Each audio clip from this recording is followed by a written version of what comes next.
बाकी आप सुनते रहते हैं तो इसके लिए जिन के बारे में कम सुना होगा उसके बारे में थोड़ा चर्चा करेंगे ताकि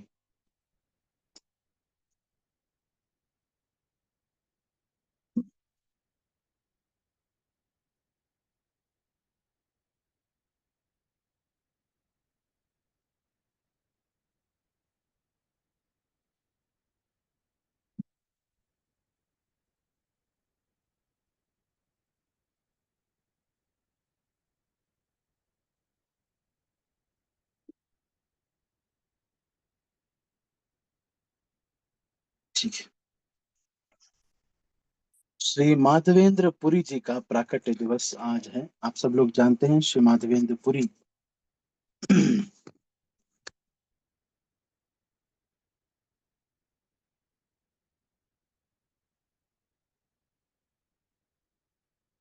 जो कि नित्यानंद प्रभु से मिले थे जब नित्यानंद प्रभु अपनी यात्रा में थे। और उन्होंने जब माधवेंद्र पुरी को देखा था वो बेहोश हो गए थे। और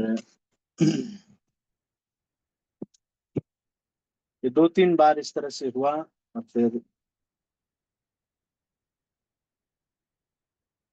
चैतन्य महाप्रभु ये कहते थे कि रस का आस्वादन जो राधा कृष्ण की सेवा के रस का आस्वादन तो माधवेंद्र पुरी भी जानते हैं।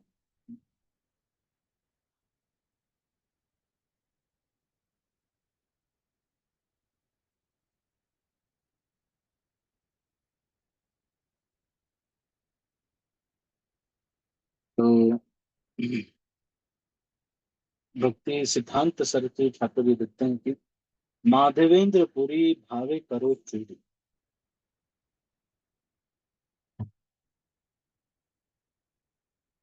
कि किस भाव का एक वैष्णव को क्या भाव होना चाहिए हृदय में, ये माधवेंद्र पुरी से हम सीखते हैं।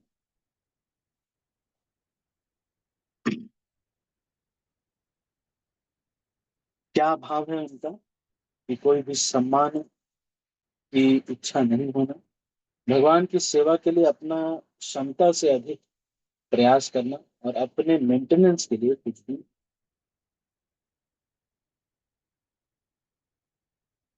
भी नहीं रखना। सर्वस्व तुम्हार चरणी संकिया, परीक्षित तुम्हारे घरे। तुम तो ठाकुर तुम्हारे पुत्र, बलिया जानो है मेरे।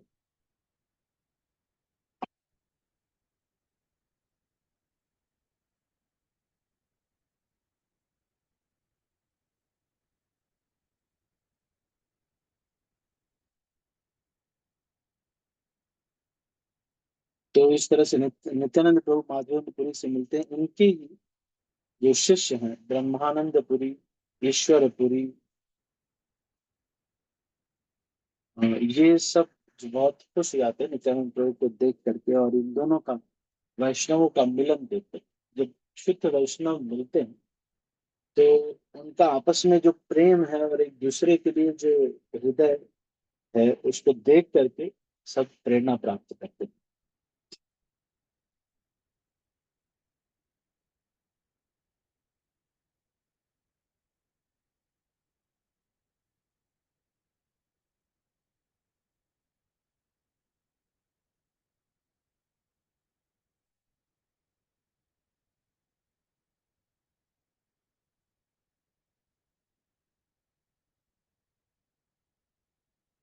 तो कुछ दिन वो लोग साथ में घूमे नित्यानंद प्रभु और माधवेंद्र पुरी। और फिर नित्यानंद प्रभु सेतुबंद की तरफ जाने लगे और माधवेंद्र पुरी सरयू की तरफ।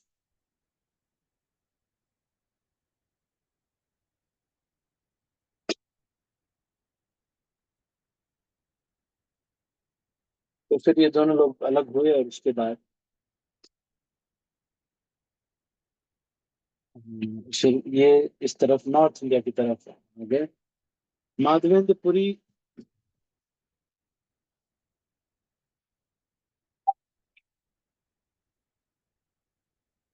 हमेशा ही जब शरीर देह त्याग करने लगे तो भगवान राधा कृष्ण की सेवा में और उनके भाव में हमेशा रहते थे।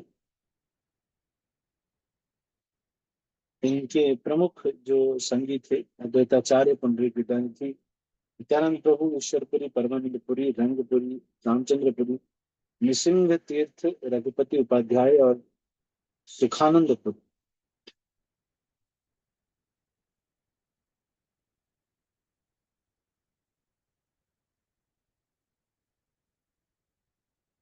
नाथ द्वारा में जो गोपाल विग्रह हैं,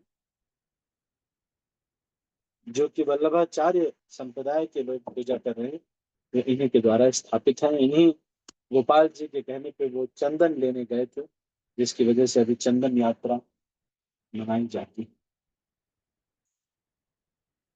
तो राधा रमण देव जी का प्राकट्य दिवस नरसिंह चतुर्दशी के दिन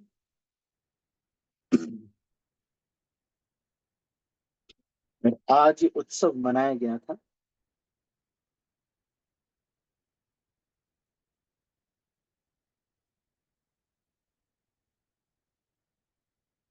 एक समय की बात, गोपाल भट्ट गोस्वामी जी को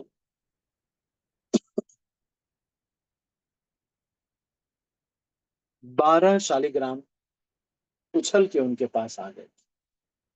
उसमें से एक गोपाल भट्ट जो थे वो वेंकट भट्ट के बेटे थे, जो कि श्री वैष्णव थे। और चैतन्य महाप्रभु ने ये डिस्कशन करके कि किस प्रकार से लक्ष्मी देवी भी कृष्ण की उपासना के लिए आती है, कृष्ण को प्राप्त करना चाहती हैं, इसके लिए बेल वन में वो तपस्या कर रही है। तो ये कह करके उन्होंने कहा कि Krishna is the original Narayan. तो जब महाप्रभु आए श्रीरंगम में, तो वेंकट भट्ट के घर चतुर्मास में रहे। इनके जो भाई हैं प्रबोधानंद सरस्वती और तिरुमल भट्ट, इन दोनों को भी वैष्णव बनाया। वैष्णव तो थे ही पहले से, इनको गौड़ीय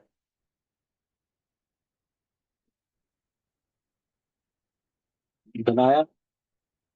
और फिर गोपाल भट्ट गोस्वामी को ये कहा कि जब तुम्हारे माता पिता जब तक हैं तब तक उनकी सेवा करो, उसके बाद तुम वृंदावन जाकर के रूप गोस्वामी और सनातन गोस्वामी के अंडर में सेवा करो।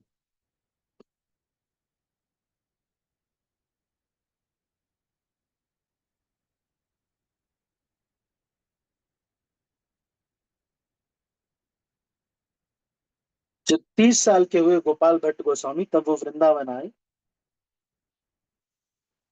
और फिर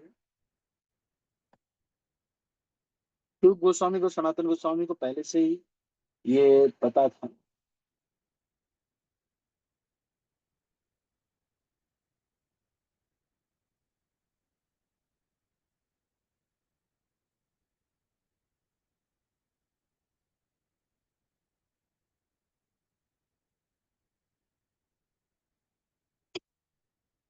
तो हमेशा इन शिलाओं को वो अपने गले में लटका करके रखते थे, शालिग्राम शिलाओं को।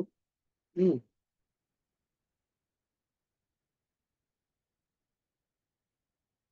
एक बार किसी ने उनको कुछ कपड़े और गहने दिए और कहा कि आप गिफ्ट के रूप में दिए, तो इन्होंने सोचा कि अपने शालिग्राम गोल गोल से हैं, उनको पहनाएंगे कैसे ये गहने। तो पत्थर या खंबे में से कैसे भगवान प्रकट हो गए थे नरसिंह देव, उसी तरह से गोपाल भट्ट गोस्वामी प्रार्थना कर रहे थे भगवान से कि आप मुझे ये अवसर दीजिए कि मैं आपको ये सब गहने इत्यादि।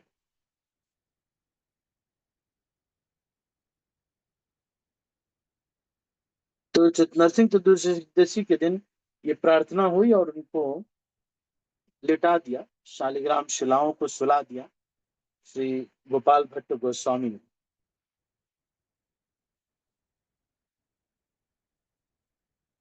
फिर जब 1-2 बजा, तो गोपाल भट्ट गोस्वामी की नींद खुली। तो उन्होंने देखा कि जब शालिग्राम,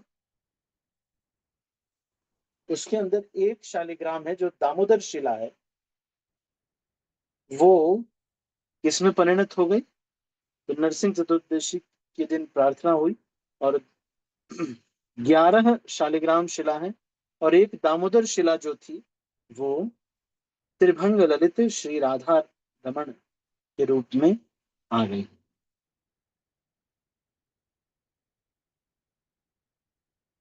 तो आज के दिन 500 लीटर दूध से उनका स्नान कराया जाता है, और बहुत सारी चीजें उनको अर्पित की जाती है, राधा रमन देव जी को।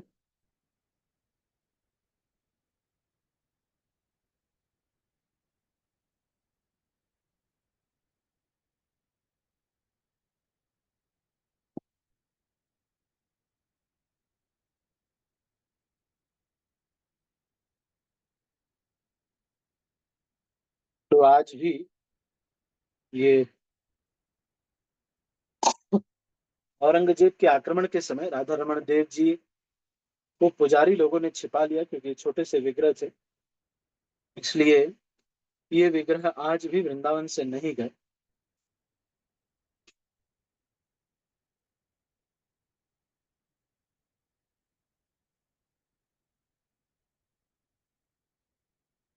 तो वहां पर राधा रानी की कोई विग्रह नहीं है।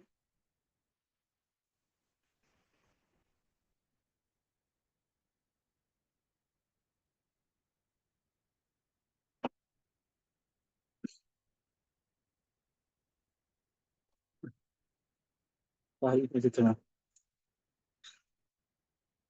लग रहा है आज यहाँ पार्क में ठंड लग रही है।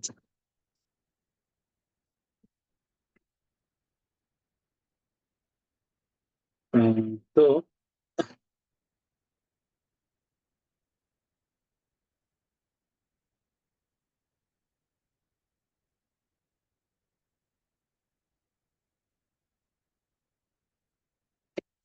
जो राधा रमन का जब आप दर्शन करेंगे, मैं 1 मिनट आपको कराता हूँ, तो मैं फिर थोड़ा सा एक्सप्लेन करूंगा।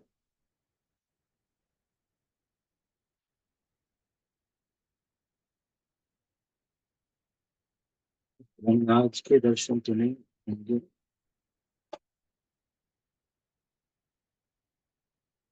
तो जहाँ राधा रमन देव जी हैं, उसके पास में ही थोड़ी सी स्थान बनाया है राधा रानी के लिए।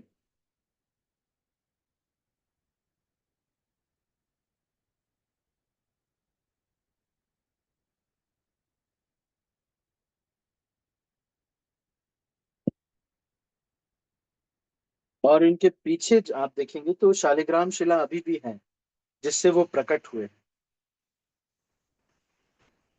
एक बार कोई उनका जो बच्चा था, जो सेवा करने वालों का बच्चा, वो विग्रह से खेलते खेलते एक कान में उनके एक, यही जो विग्रह है जो राधा रमन जी हैं अभी, उन्हीं की बात कर रहे हैं, तो उनके कान में एक सीख डाल दिया था। तो वहां से जब सीख को निकाला, तो देखा कि वो सीख में खून है, और फिर वो जो बच्चा था, वो खून की उल्टी करते हुए उसी दिन उसकी मृत्यु हो गई। तो इनका जो स्नान यात्रा होती है, ये बहुत ही भव्य होती है। आज के दिन ये की जाती है।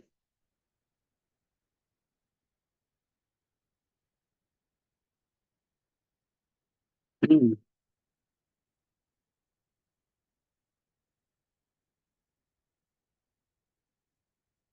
एक बार कुछ वैज्ञानिक लोग आए थे राधा रमन देव जी को चेक करने के लिए, ये ठीक है कि नहीं। हम्म।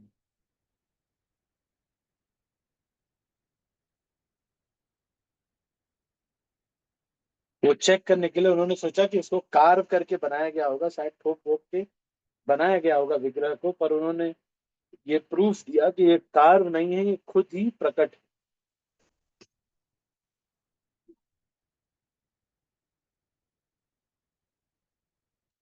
तो गोपाल भट्ट गोस्वामी ने तो विवाह नहीं किया था, इसलिए उनके परिवार तो कुछ था नहीं।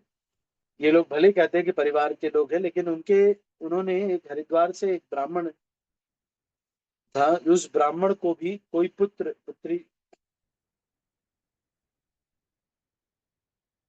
नहीं थे। तो उस ब्राह्मण को इन्होंने आशीर्वाद दिया कि तुम जाओ, तुमको पुत्र हो जाए। तो फिर गोपाल भट्ट गोस्वामी से के आशीर्वाद से उनको पुत्र हुआ, और उन्होंने कहा कि मैं इस पुत्र को आपको समर्पित करता हूँ। और वो जो बेटा था, 10 साल बाद उन्होंने गोपाल भट्ट को दे दिया।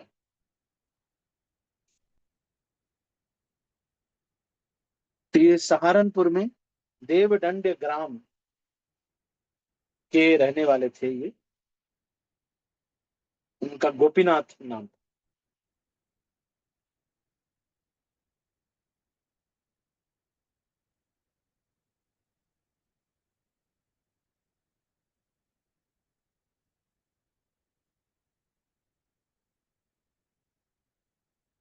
तो श्री गोपीनाथ जी से इनके छोटे भाई ने दीक्षा ले ली, और फिर इनके विग्रह की पूजा करने लगे। उनका नाम था एक का नाम था गोपीनाथ दास, और एक का नाम था दामोदर दास।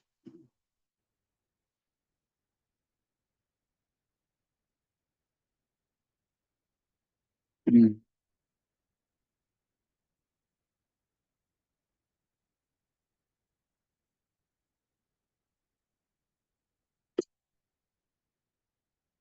कभी कभी गोपाल भट्ट गोस्वामी का प्रेम की वजह से राधा रमन देव जी चैतन्य महाप्रभु के रूप में बदल जाते।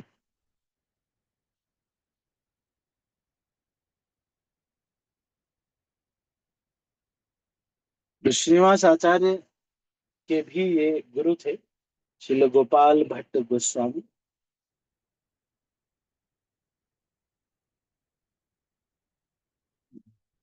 ठीक है, तो अभी इसको यहीं पर समाप्त करते हैं। और और भी कुछ तिथियां आज हैं, तो आप इसको